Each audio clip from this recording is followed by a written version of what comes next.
Good afternoon, everyone. My name is Julie Vai, and I am the Marketing Director at ISA Cybersecurity. I want to thank you for joining our webinar today, Securing a Post-Pandemic World. And before we get started, I would like to introduce our three presenters. So we're excited to have Kevin Lonergan join us from IDC. As part of the Infrastructure Solutions Group at IDC Canada, Kevin manages the Canadian Security Market Dynamics program covering IT security hardware, software, and services. And beyond security, Kevin is responsible for several network equipment markets, including switching, routing, and wireless LAN. He holds a Bachelor of Science in Computer Science and a Master's of Science in Computer Modeling.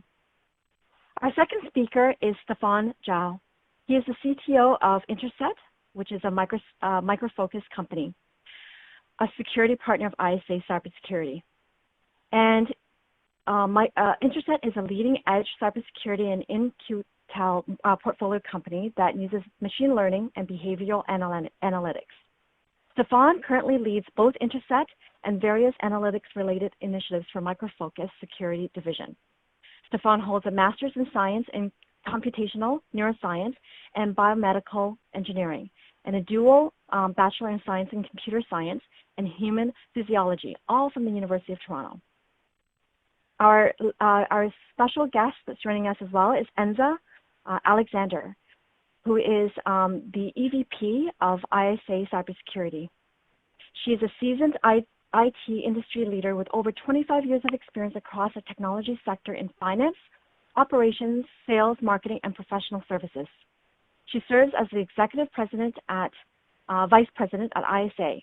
As an accomplished sales leader, team builder, and channel expert, Enza is passionate about helping clients better understand the positive impact and possibilities that business cybersecurity solutions can deliver.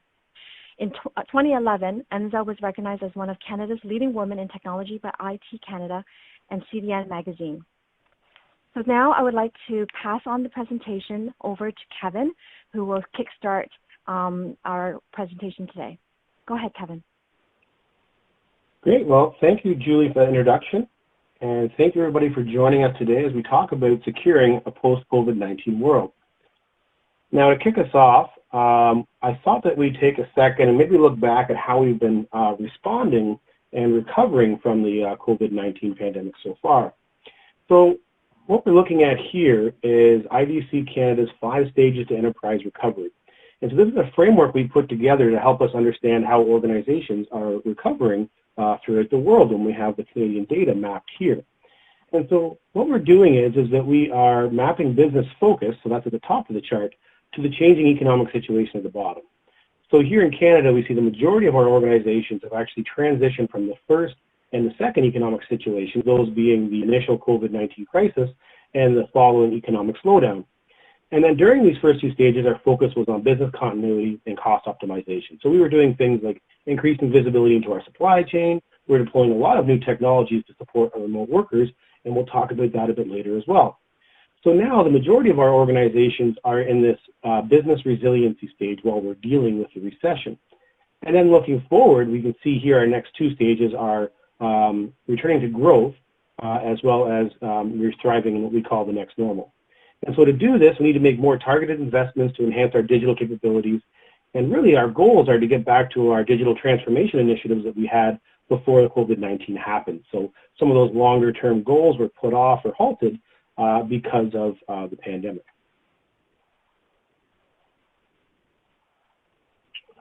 And then, so when you think about those 5 steps to enterprise recovery, you'll see on our previous slide that we didn't have a timeline on that graph because really that recovery process is different for each organization.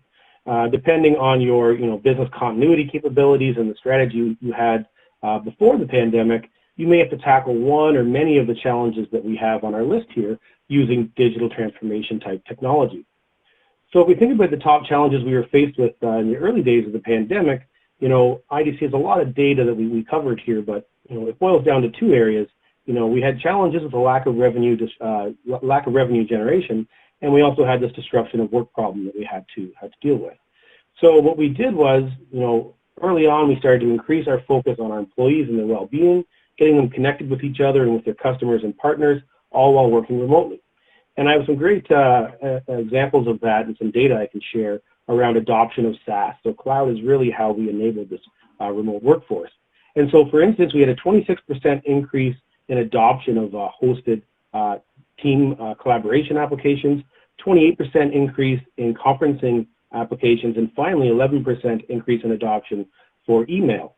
And that's just a few examples of a number of technologies where we saw this double-digit increase in adoption to deal with these new pandemic-type challenges.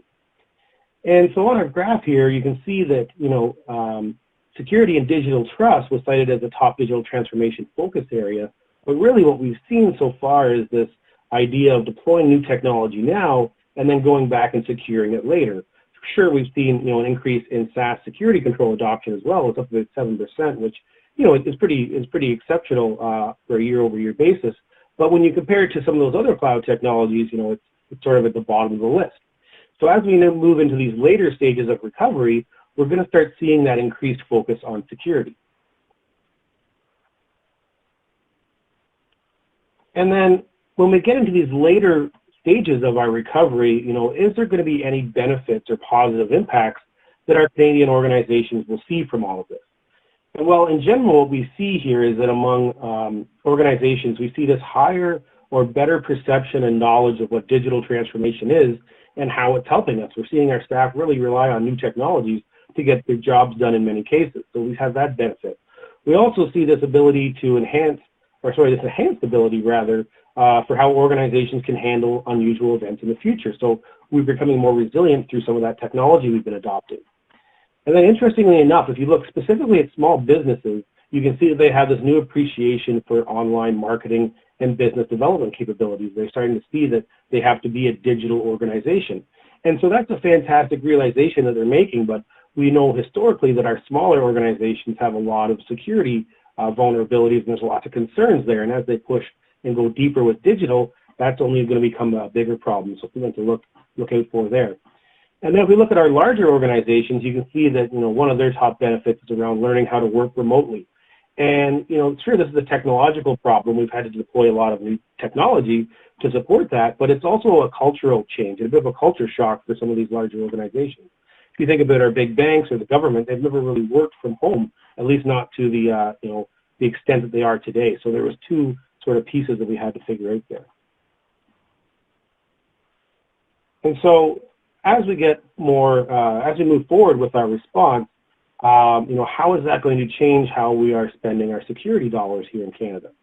And so I mentioned earlier, we spend a lot of our budget very early in our response with respect to new technologies, specifically cloud. So going forward, I mentioned before, we've seen the 7% growth year over year in the adoption of cloud security controls. And looking forward, you can see that the green bar there, that's where we're going to see the growth going forward. So we've really accelerated our path to adopting cloud for our security. And so if you think back to when the pandemic first hit, our first big hurdle that we had to deal with was basically ensuring that our users could access data from home. And of course, VPNs have sort of been our connection of choice for accessing those corporate resources remotely for some time. But we found out very quickly that, we just couldn't scale the VPN services we had or our implementation of VPN to meet this increased need. And it's interesting, I was just briefed by Shared Services Canada maybe 2 weeks ago now, and so they were talking about, as of March 13th, they had about 20,000 different connections that they could sustain at one time. And so because the number of connections was so much less than the number of employees, they had to adopt a follow-the-sun model. So you could only actually get into that network between 9 and 5. And if you wanted to get in outside of business hours, you had to basically put your name in a queue to get 30 minutes of time. So there was a big issue with a lack of agility, and because of that, there was a lot of issues with getting work done and being efficient. So fast forward 2 months, and they've actually increased that capacity up to 60,000 connections, but a couple of months just isn't fast enough for when a crisis like this strikes. And so thinking about our immediate needs around connectivity, then we have sort of these short-term priorities that are going to include securing our remote workforce, and we'll talk about that in some detail later on in the presentation. And then we have these longer-term goals, so that's 2021 and beyond. And here what's happening is we're finally changing our focus from the network and host, and we're focusing on users, data, and applications. We need to make this idea of location irrelevant, and we need to be able to adopt new architectures that help us get there. So things like zero trust and thinking about the identity as the new perimeter and things like that. And what's really going to help us too is this idea of increasing automation and orchestration. It's interesting, we actually collect survey data around how IT admins spend their days. And so over the last 3.5 years, we really haven't seen any change in what they spend their time on. So for instance, they spend almost 50% of their time on things like configuration and troubleshooting on the network.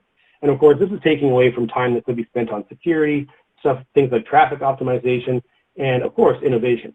And so the next crisis strikes, we need to have that automation in place so that when our data flows change, because people are working at home, it's as simple as running a script to update those sort of policies on the network. We don't have to do everything by hand as in the command line. So some changes we have to see there. Now, Stephan, I know we were talking about sort of this rising cloud, and you're sort of at the cutting edge of that. So maybe you can talk to us a little bit about how you're helping your customers as they look towards SaaS as a way to protect their organization. Certainly. Thanks, Kevin. It's been interesting. There's always been a shift towards the cloud that we've seen within our customer base.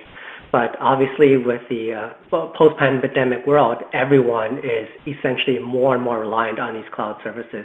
So I do see challenges with some customers, especially in the basics, people, process, technology. But even the ones that actually are fairly mature in all three dimensions, they're still running into some scalability challenges. But by getting the basics right, they're able to overcome them. The best example I can think of is a billion-dollar high-tech firm based in the States that I work with. They have a fantastic team. So they, on the people side, they had a small but very experienced team that were sort of used to monitoring all the data flows, both inside their network and outside.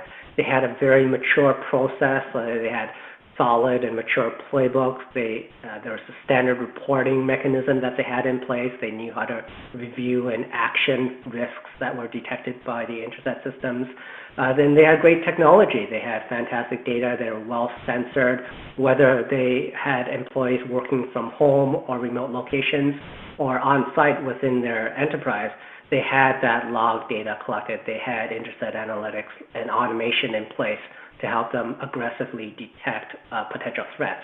So they looked really good in all three quadrants. But obviously with everyone working from home and accessing cloud and SaaS services at the same time, that really put a sharper point on any potential gaps that they might have. But they were able to scale up because of the fact that they had the basics in place. They did see a rise in insider threats, whether intentional or accidental. A lot of people were accessing services in a brand new way for the very first time. They were presenting risks inadvertently to the organization. But because they had all the basics in place, they had the tools that were monitoring for it, they had a process that was able to sort of close those gaps as they were detected, they were pretty well able to sort of ride out some of the initial scalability challenges of moving to the cloud that came with the pandemic. That's great. Thank you, Stephan, for that insight. And so, looking forward and some of those later stages of our recovery, we mentioned this earlier, we've got to have maybe an increased focus on securing that remote workforce. And so you can see here, this is our intro slide. We have that standard sort of home network in the middle with a bunch of probably out-of-date hardware and software attached to it. But this is really an issue for our IT admins and everyone who's trying to secure this sort of enterprise without walls, this idea that a lot of our data is distributed beyond the corporate data center. And so the things that they have to deal with here is everything from, on the bottom left, we have some deprecated operating systems, we have some, end-of-life mobile platforms in the top right, and then of course we have our, well-known consumer-grade wireless router that is just full of vulnerabilities and keeps making the news. And I borrowed a piece of data here from the American Consumer Institute Center for Citizen Research, and they did this study. And in the study, they found out that they tested almost 200 different routers, and 83% of them were found to have known vulnerabilities within them. So a serious issue there. And then if we mix that with some IDC data, we cover the wireless LAN market here in Canada as well, and we see that about 1 in 5 of the routers that are shipped here on a quarterly basis are going directly to consumers. So that means not through a service provider. You don't have a Rogers or a Bell or what have you helping you secure that device. The security of that, the patching, the updating, things like that are solely on the consumer themselves, and that's a big issue as well going forward.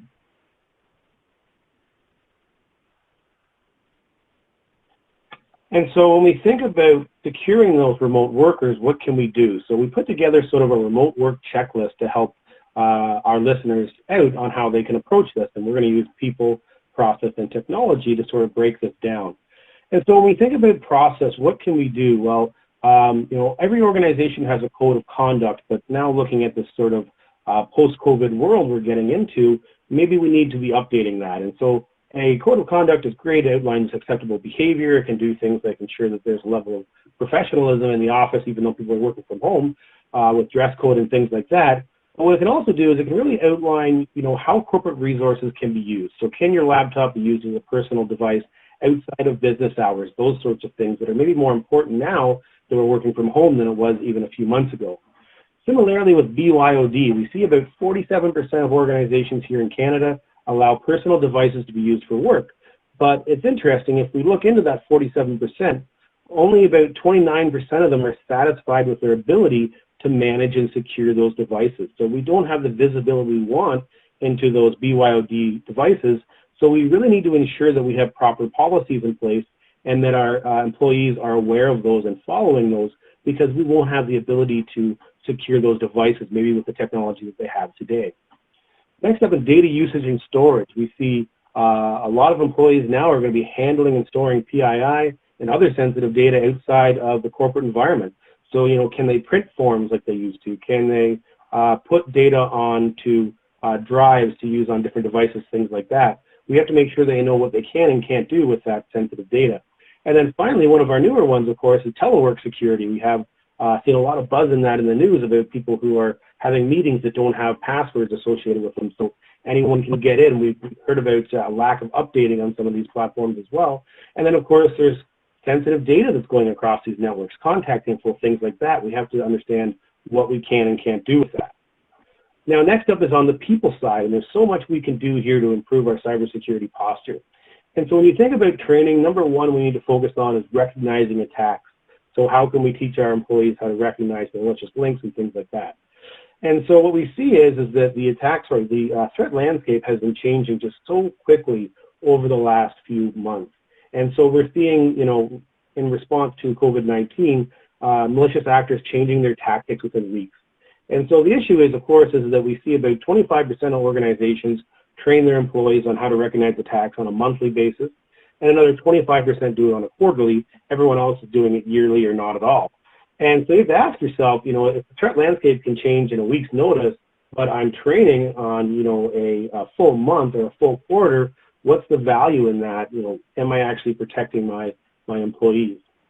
And then interestingly enough, with patching and updating, this is an area we see that you can very easily improve your cybersecurity posture just by, you know, continually to bring this up with employees. So for instance, we see that organizations that are training their employees on the importance of patching on a monthly basis, so it could be as simple as throwing out emails or something like that, they see a 12% reduction in cybersecurity breaches versus those who are training on a quarterly basis, and a 50% reduction on those who train yearly. So an easy way to lessen the number of breaches that you may have. And then finally, looking at that technology piece, well, there's lots we can do here, but zero-touch provisioning is sort of an emerging technology that's very important for work from home. You can have a laptop shipped to an employee, and then with a few clicks and a few links in an email, you can have that turned into a corporate device with all your controls and imaged with the proper operating system and what have you. So it allows that IT sort of provisioning without having to deal on a personal basis. Next up, we have continuous migration to cloud-based platforms, and then interestingly enough, this idea that we can extend management tools to personal devices. A lot of the end users we talk to are very open to their employer putting that type of security controls on their device just to improve their cybersecurity posture in general for their personal apps and data as well. So something that some organizations may not have thought about. And then, of course, from the technology standpoint, there are a lot of controls that we can deploy to try to secure our remote workforce.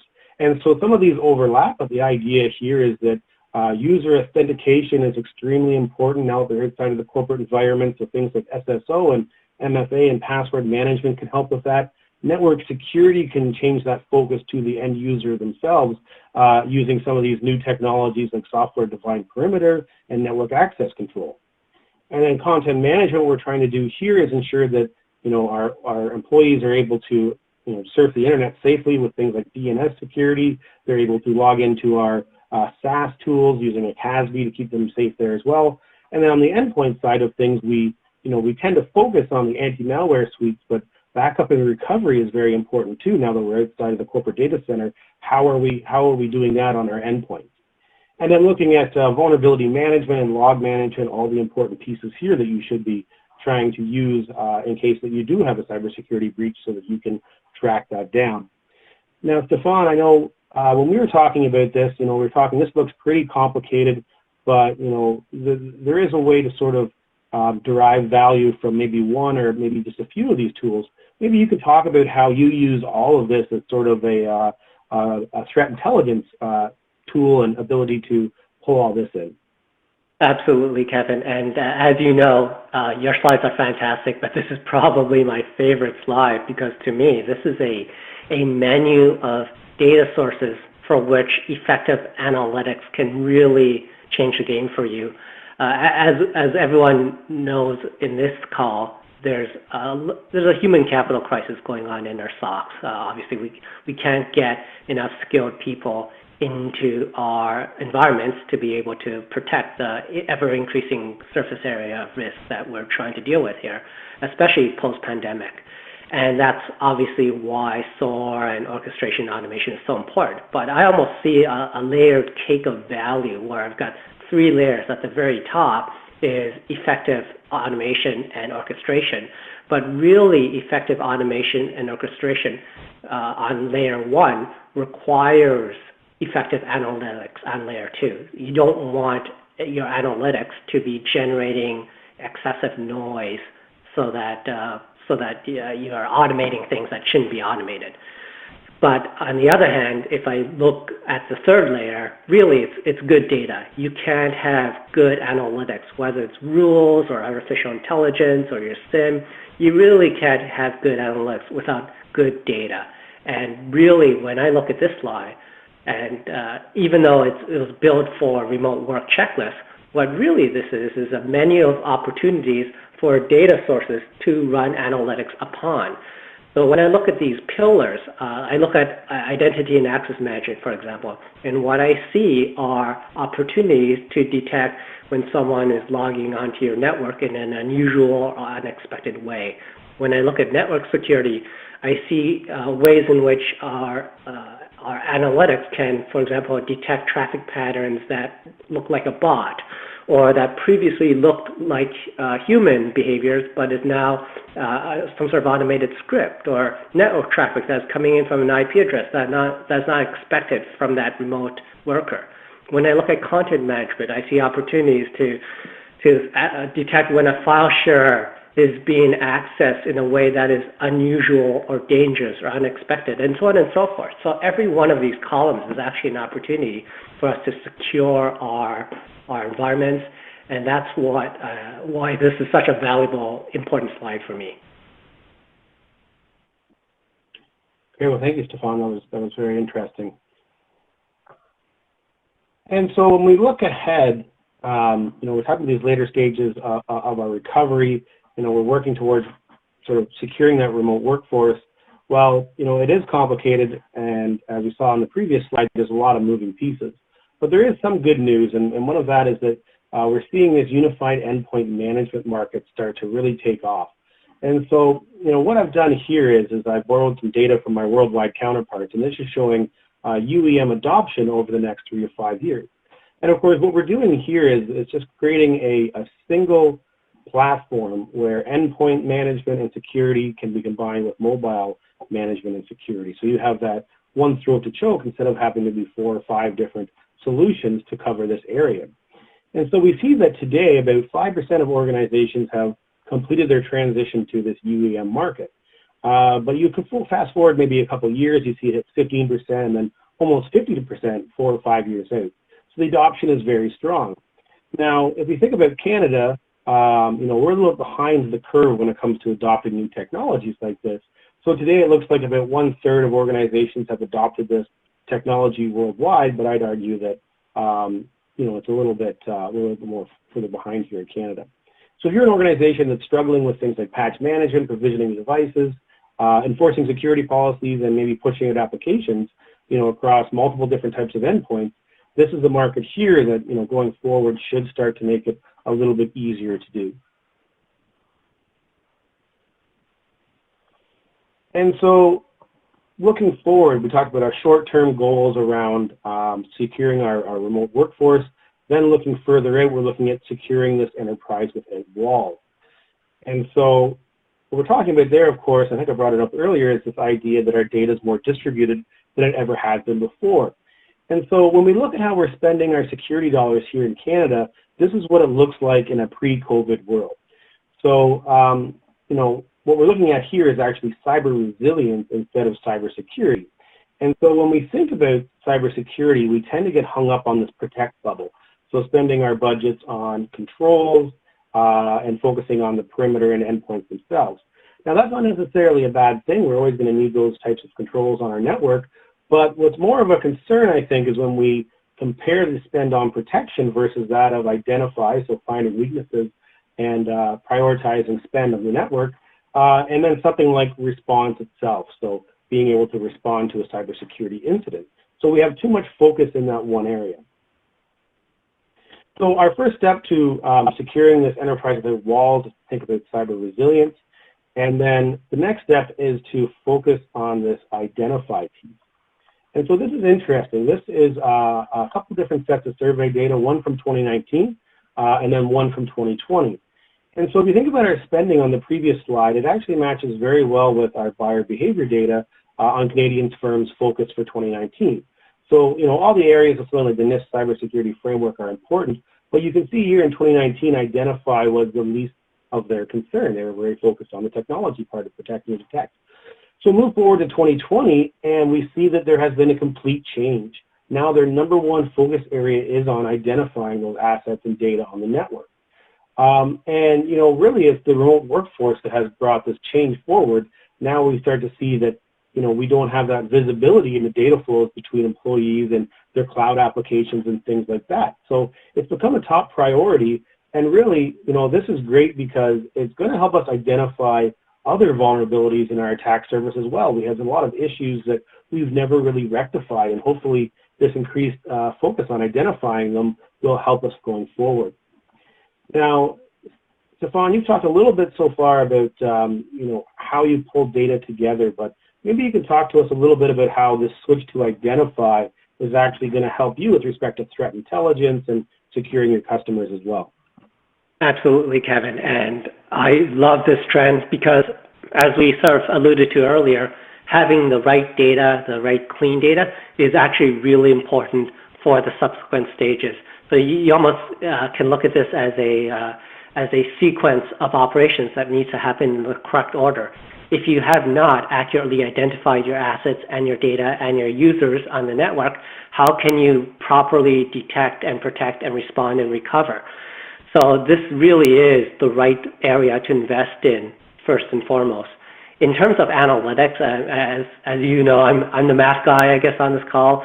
So we have found that the best math in the world, which is what I believe humbly we have at Interset, really doesn't work if you don't have nice, clean data. If you can't identify where your valuable files are located inside your network, if you don't have good, clean identifiers of your employees, if you aren't able to sort of see the behaviors over time so you can detect when someone gets spearphished and their account is now behaving abnormally, if you don't have accurate network traffic logs, so I can't tell when a server that never previously reached out to a specific IP range, all of a sudden they are accessing a specific IP range.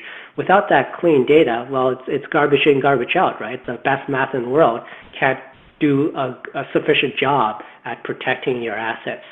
And so this really is the right area to shore up And it's unfortunate that it took the pandemic to sort of shift investment in this direction. But the good news is this is going to basically help every other phase, including detect, protect, respond, and recover, by investing properly and identify. So I'm very grateful that this trend is happening.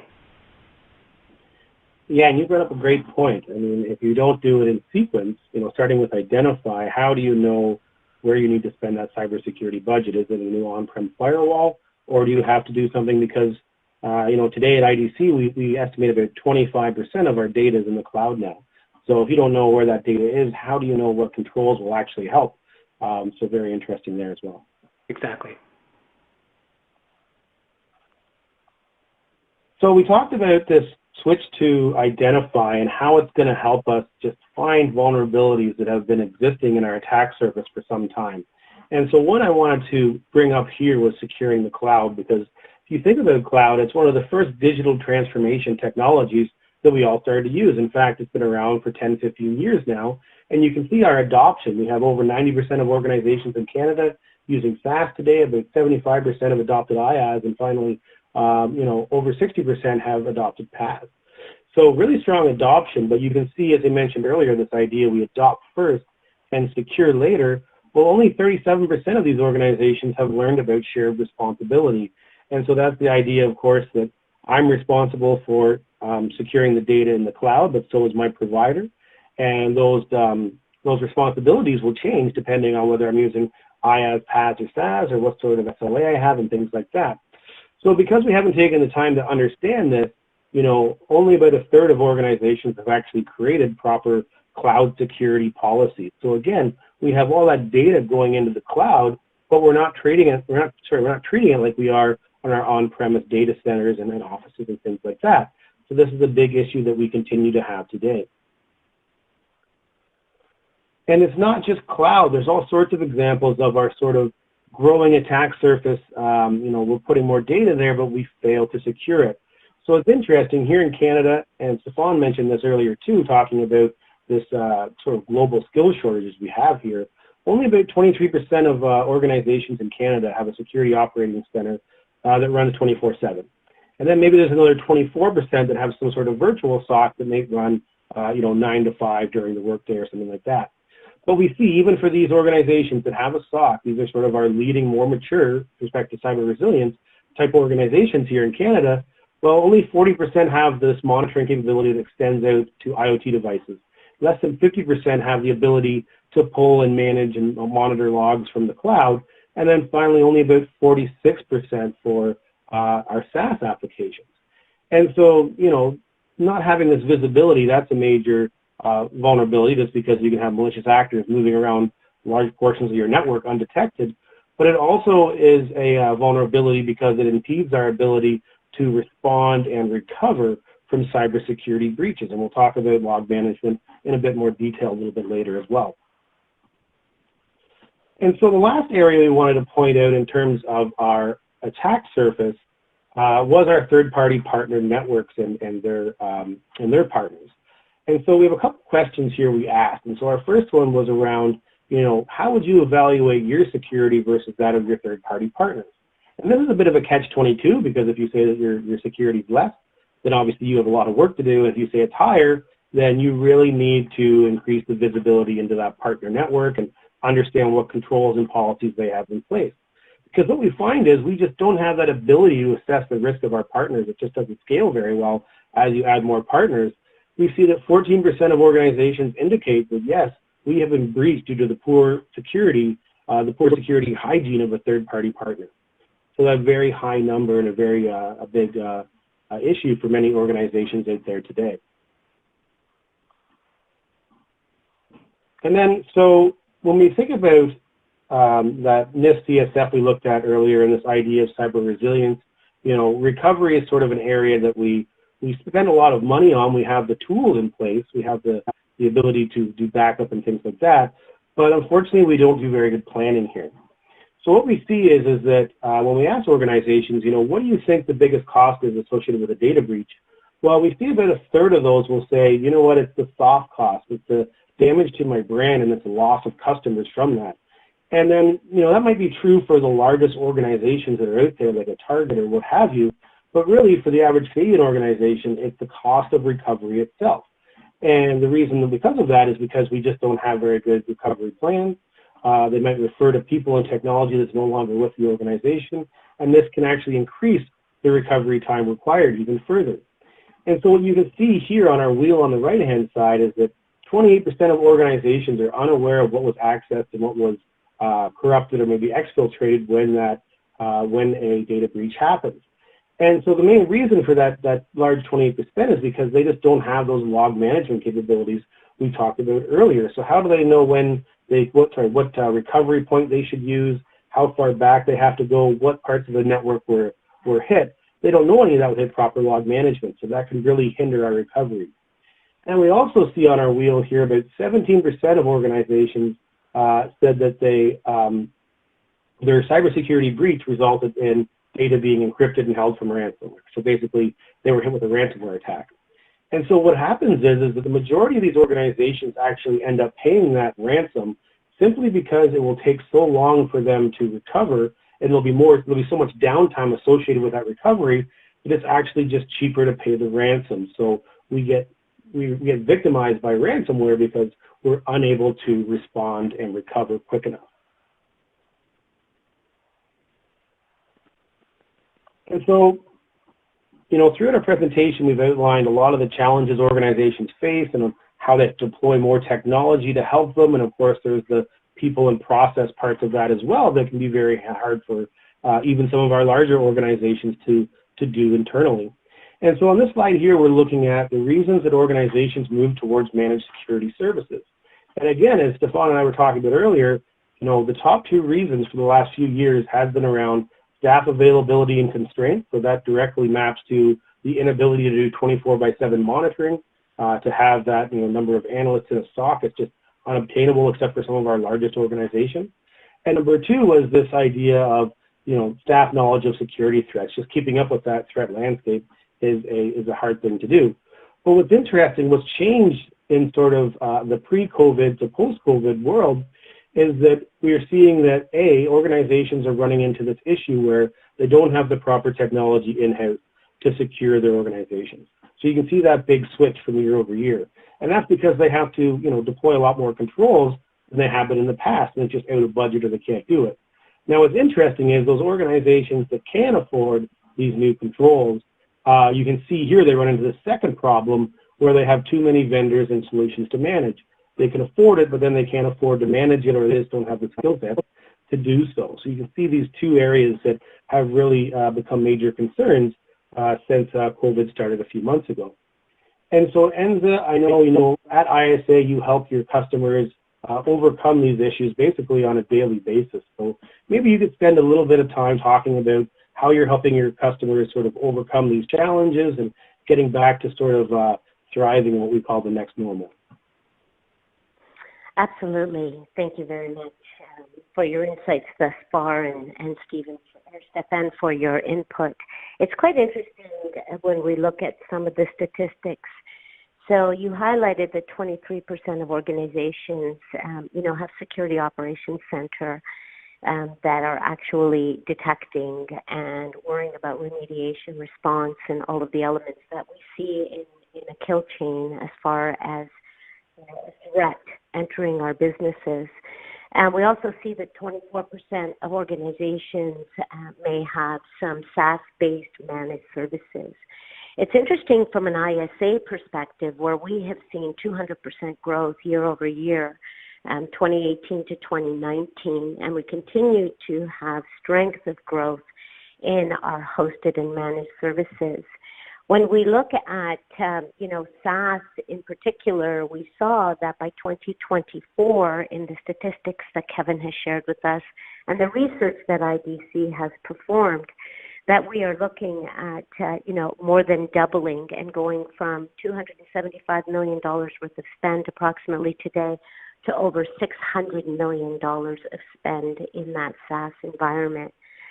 So, that connects the dots to the cloud applications when we look at software as a service Kevin discussed the three different elements. So it's not just about hardening our platforms, but it is also about having the ability to monitor within the cloud.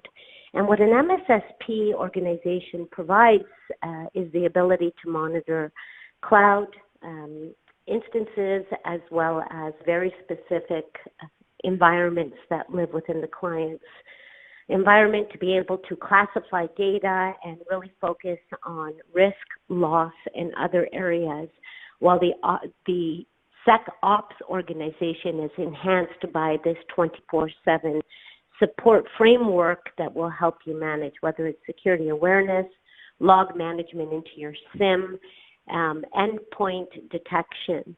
When we look at the evolution that we saw in some of the slides as well, we see how, our traditional endpoint management has moved into what we know to be EDR and is once again evolving into an MDR. And really, it's about management of that environment and the interoperability or visibility and access to the other solutions and tools that you have running in your environments that will enhance your detection and response capabilities. So thanks, Kevin. Back to you. Well, that's great. Thank you for those insights, Enza. So I think that wraps up my portion of the presentation. I think I'll let Julie take us forward, and we're going to take some questions now and have a bit of a discussion. Thank you, Kevin, and thank you, Stephan and Enza, for your contribution into today's presentation. With that being said, we would like to move on to the panel discussion between Stephan, Enza, and Kevin. And I'll start off by asking the first question. Enza, I wanted to see what your thoughts are on this one.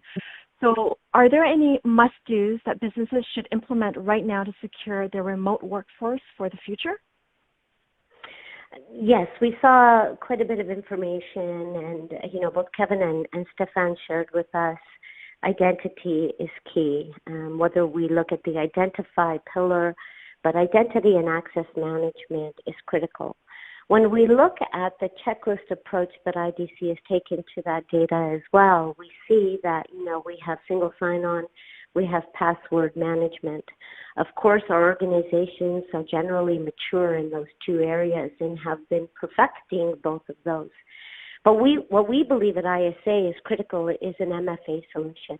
Many organizations have already looked at, multi-factor authentication, have implemented a solution that allows them to really secure and manage the identity of who is accessing those critical assets within your environment. We want to highlight that whether we're looking at, a product like Duo, which is a Cisco-based product, which is cloud-based. Many of the solutions today from an MFA perspective are cloud-based, which enable us to really take advantage of some of the threat intelligence that's available in those cloud-based solutions, so that we can look at how we are identifying or investigating. As an example, Interset themselves can ingest MFA events and data in order to be able to do further investigation by leveraging their very mature threat intel feeds and helping organizations not just detect and alert, but also to look at, what is this behavior and how is my MFA solution leading into further investigation. Kevin, Stephan, did you want to add anything? I guess from my perspective, the basics do matter. I agree that the focus on identity and finding the correct way to find not just your users, but where your crown jewels are in the organization, that's part of the basics that you need to implement. But also, even just the sort of standard, best practices, like making sure your systems are patched up, you have a good solid password policy in place, you have the right level of education for your staff, and so on and so forth. Those are obviously on the to-do list for every one of our organizations as well. Thank you for that, Enza and Stephan. So moving on to our second question, Would love to get some insights on, from Kevin actually. We've heard a lot about how businesses are moving to the cloud more as a result of the pandemic. Is there a similar trend being observed in security tools and management? Yeah, for sure, and it's a great question. So I think we've shown some numbers. We showed that 7% increase in adoption year over year, and then we saw going into 2024 just how much revenue is going to start going out into SaaS-based security. And so if you think back, we were moving to cloud for a while. I think Stephan touched on this as well, but originally it was things that helped with perimeter security. So everything from DDoS, that made sense because we could stop at a DDoS attack before it got to our devices and overloaded them. We could just simply reroute that traffic from the cloud. But the whole idea is that the cloud allows us to inspect the traffic for malicious content before it gets to our networks, our endpoints, or our data centers. So there's just lots of power there, especially when you think about this more distributed way of doing things that we're moving towards. So this this enterprise without walls. So that's the future there. I think what else is interesting is this idea of management from the cloud. So when I think back to when I started IDC, probably almost 8 years ago now, one of the hottest topics was around this idea of managed wireless LAN. So being able to manage wireless networks from the cloud. So whether that's retail or any sort of distributed business, you could have that single pane of glass, which cut down on a lot of the IT admin's time. And so I think we're a little bit behind, other infrastructure markets when it comes to having that single pane of glass for management. A lot of our products are getting there, but I think that's the next big step, and we're sort of in that right now. But maybe Stephan, I'm not sure. I know you're more directly involved than I am. Maybe you have a few points as well. The cloud has really, honestly, been a real game changer, especially for security solutions that involve significant amounts of artificial intelligence or machine learning, such as Interset. In the past, when we built Interset, I'd say 5-6 years ago for the US intelligence community, that was technology that required big clusters of machinery running on technologies like Hadoop and Spark, and really needed a very sort of mature, large IT team to be able to manage that. It would not be uncommon to require, multiple weeks or even months to be able to stand up, deploy, optimize, and tune such a sort of powerful but yet complex artificial intelligence system. Now with the cloud, literally any company, no matter how big or small, can instantiate an Interset system with the click of a button. And with services like managed services, all that complexity basically goes away, primarily because of cloud services, where we can sequester an incredible amount of computational power for very short periods of time in a very cost-effective manner. So I would say that these technologies that were previously only available to kind of the largest and most elite corporations are now available to everyone because of the cloud. So it's very exciting for me.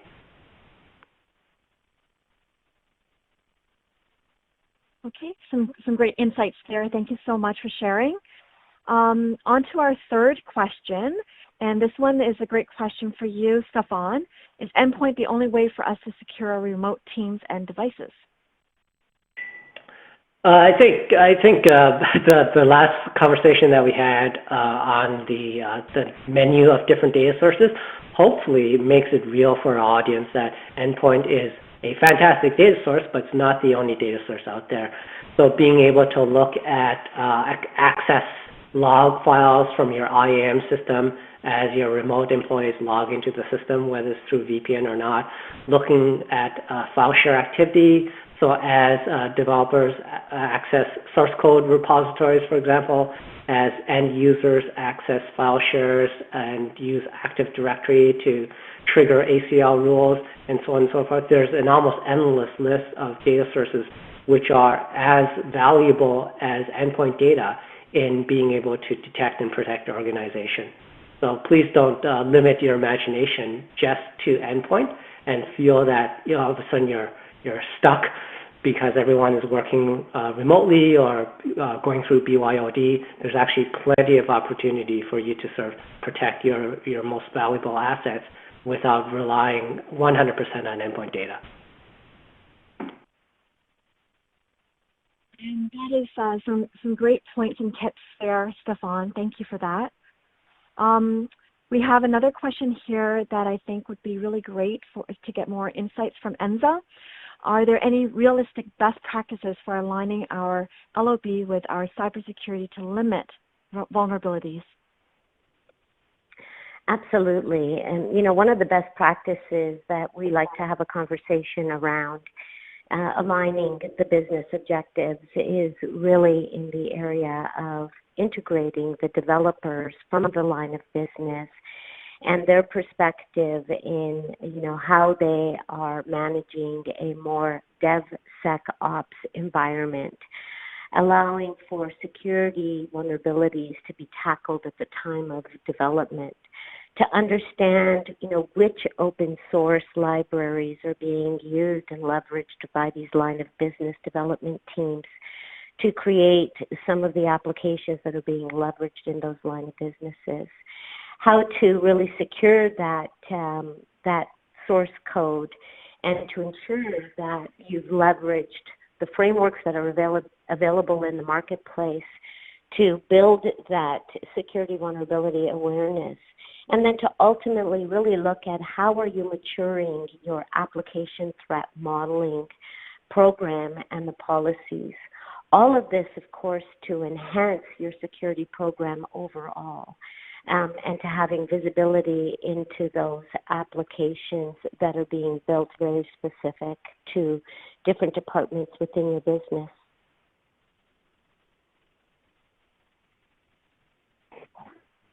Thank you so much for that information, Enza. And the last question that we have here is a great question that, Stephan, I think you would have some insights to.